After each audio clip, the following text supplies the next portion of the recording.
Hey guys, all right, so today we are going to be talking about exponential functions. All right, so basically we're going to take what we have learned about multiplying, dividing, exponents, and then rational exponents, and we're going to look at them graphically and see what all of those exponential functions or functions that have exponents in them, what those graphs look like. So up until this point, you're used to seeing graphs that look something like this. Okay, so they look like this. And then we're mainly used to seeing them as like a straight line. Pretend that's a straight line.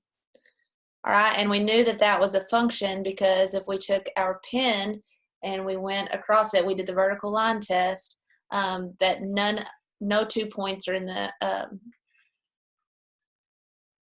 no input has more than one output, okay? So this passes the vertical line test. All right, this is a linear function. All right, that's really all we've talked about in great detail this far. All right, so now over here, we're gonna be looking at what an exponential function is, okay, and what that looks like graphically, and then what that means in a real world situation.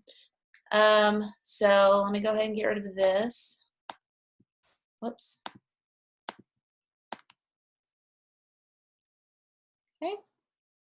So again, these notes are posted onto Google Classroom if you want to go ahead and print them out, or take a second, pause the screen, copy down the function, here, the table, the graph, and then what we're going to be finding after, okay? We're going to have 2, so you'll need to copy it down twice, okay? So you can take a second, do that, and then come back to the video and see what all of it means. Okay, so this function that we're working with here says that y equals 1/3 to the, it doesn't really look like it, but that is to the x power. Okay, it kind of looks like 1/3 x, but it's actually like 1/3 to the x power. Okay, so we are going to solve for that. So we have an equation, and then it gives us this table, and it just tells us the x values. Okay, so what we're going to have to do is we're going to have to take all these x values, and we're going to plug them in to our equation here. Okay, so for example, this first one, we'll call it number 1. So number 1 over here, it's going to be y equals 1/3 to the -2 exponent.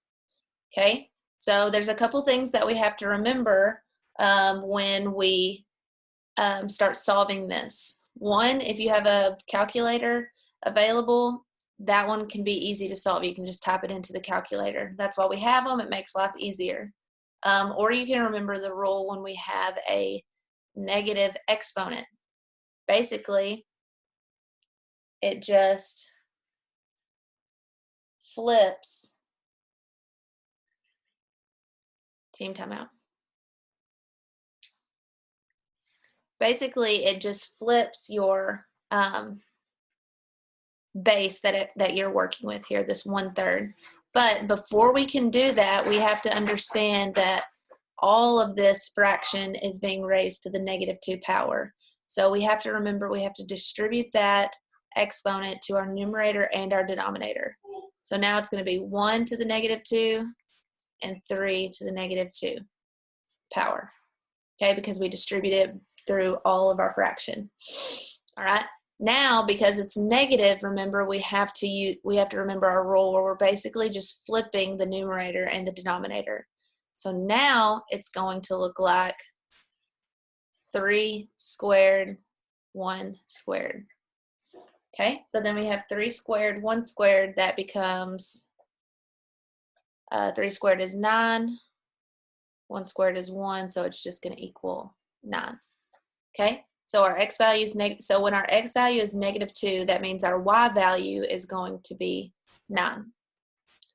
Now, if you wanted to do that on a calculator, which I don't know where my calculator went.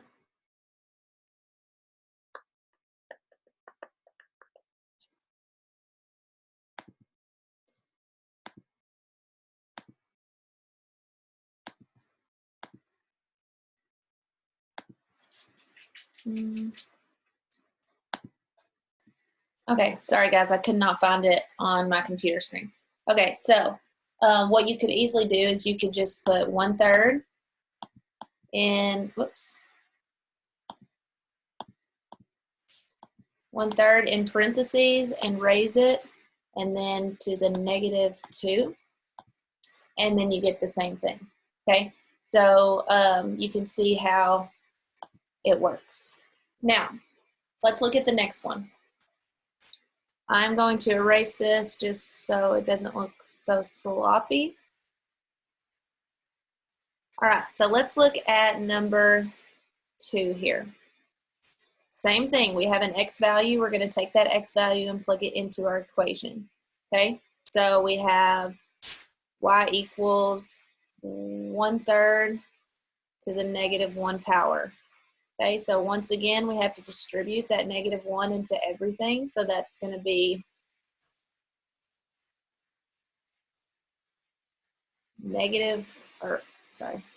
it's going to be 1 to the -1 power, 3 to the -1 power.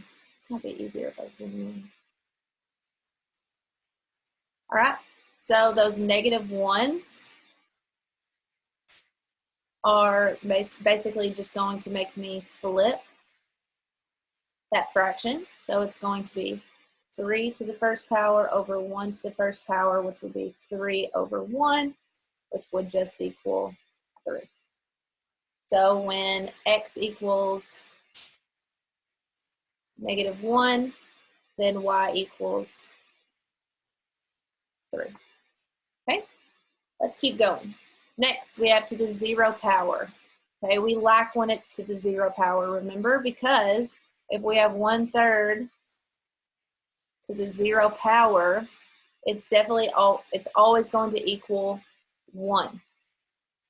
Okay, anything to the 0 power always equals 1. So when x equals 0 in this particular function, not for every single exponential function ever, for this one, because they gave us this equation,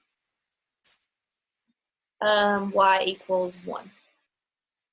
All right, next, these are going to be a little bit easier because now we're working with whole numbers and we like those better. All right, so now we have 1/3 to the first power. Well, anything raised to the first power is always just going to say itself. Okay, so when x equals 1, then y equals 1/3. All right, next we have 2. We have when x equals 2, so we're going to plug that into our function up here. All right, so we have 1/3, nope, 1/3 squared. So we have to distribute that 2 to everything. So that's 1 squared over 3 squared. 1 squared is 1, 3 squared is 9. So when x equals 2, then y equals 1/9.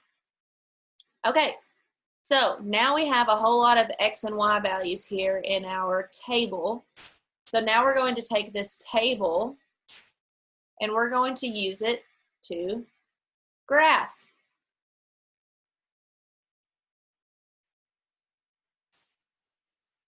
All right, because what do we need to graph? We need an x value and we need a y value, which we have from our table. So let's go ahead and start graphing our very first one. Let me change up the color, orange. All right, so our first x and y pair is -2 and 9. So keep in mind what we are about to graph is going to be the same thing as this equation up here.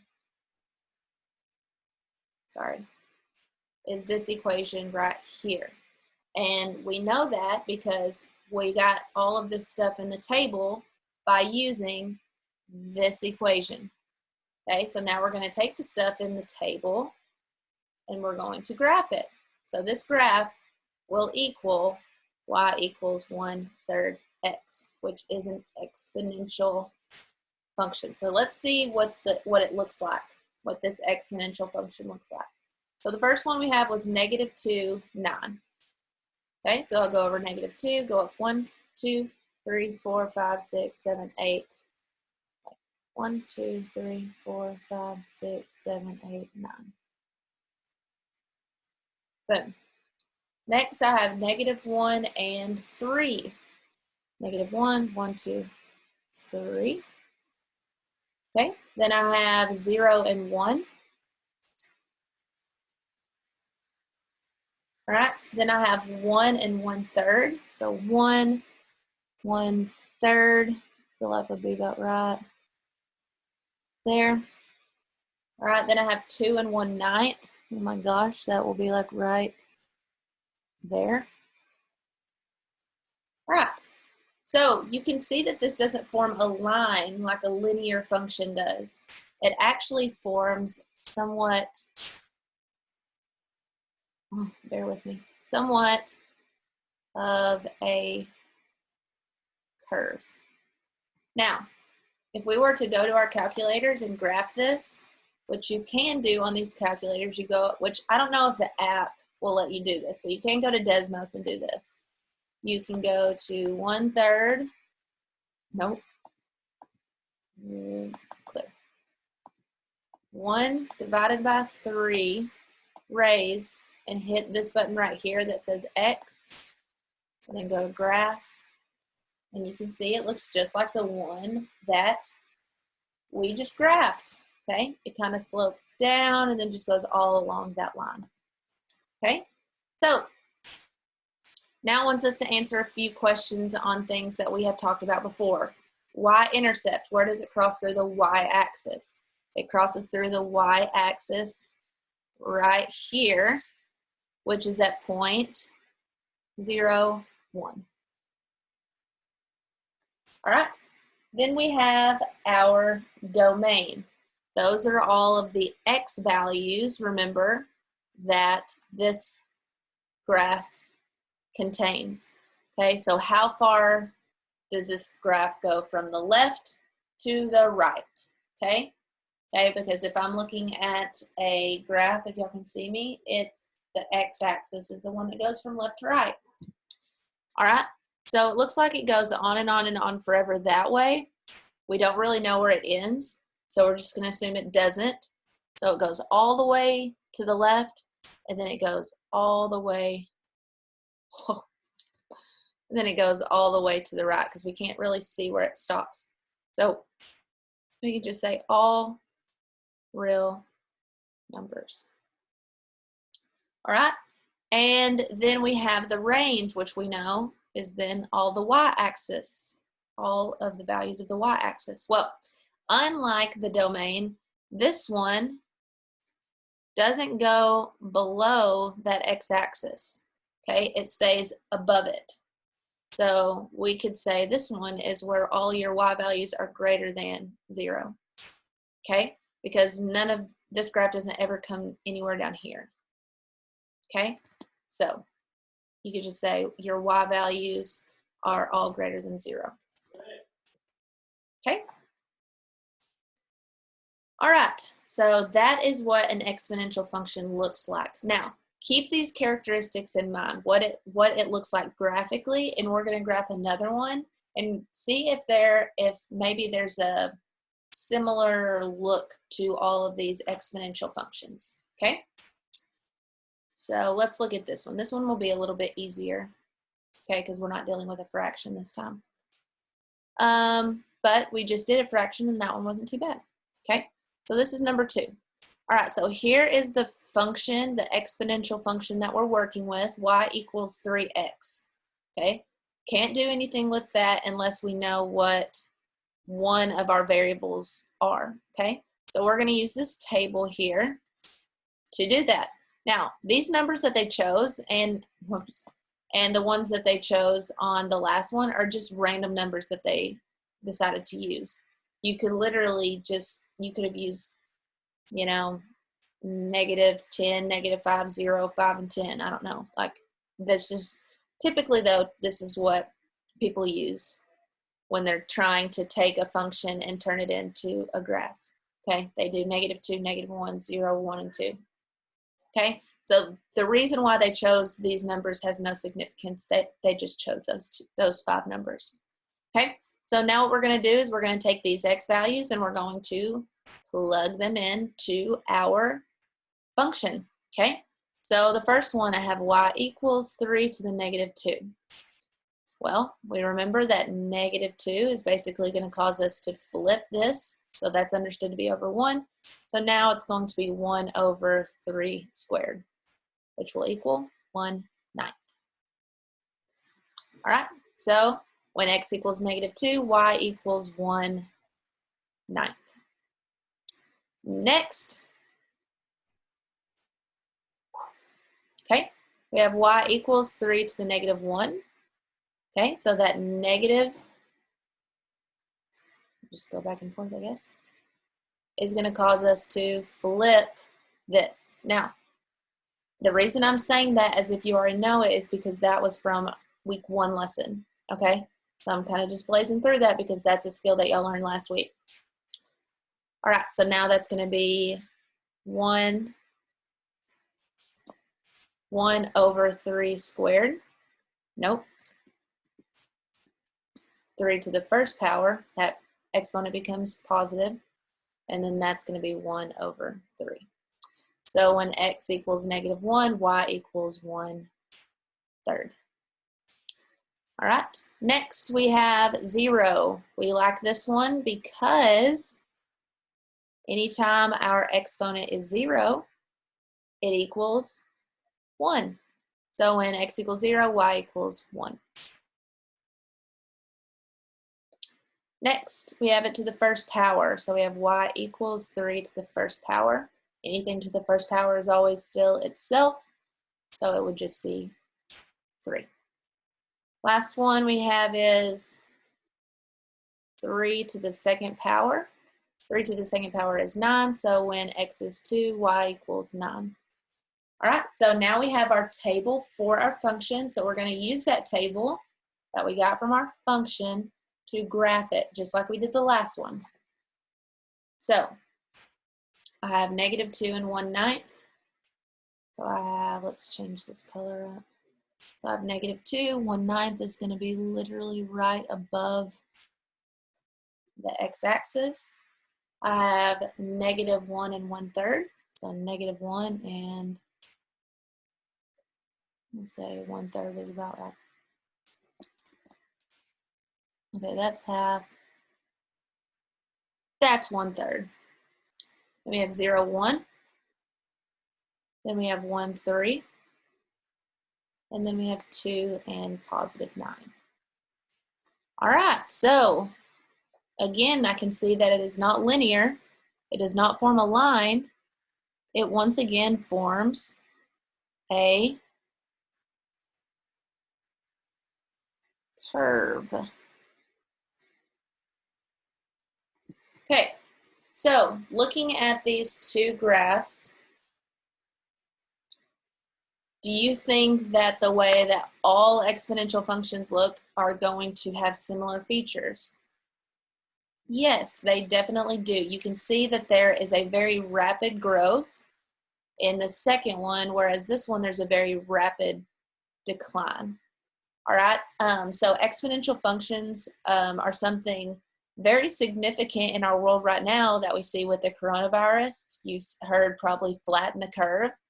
Okay, the reason they want to flatten the curve is because the disease is growing so rapidly. It's growing at an exponential rate, meaning that it's basically doubling.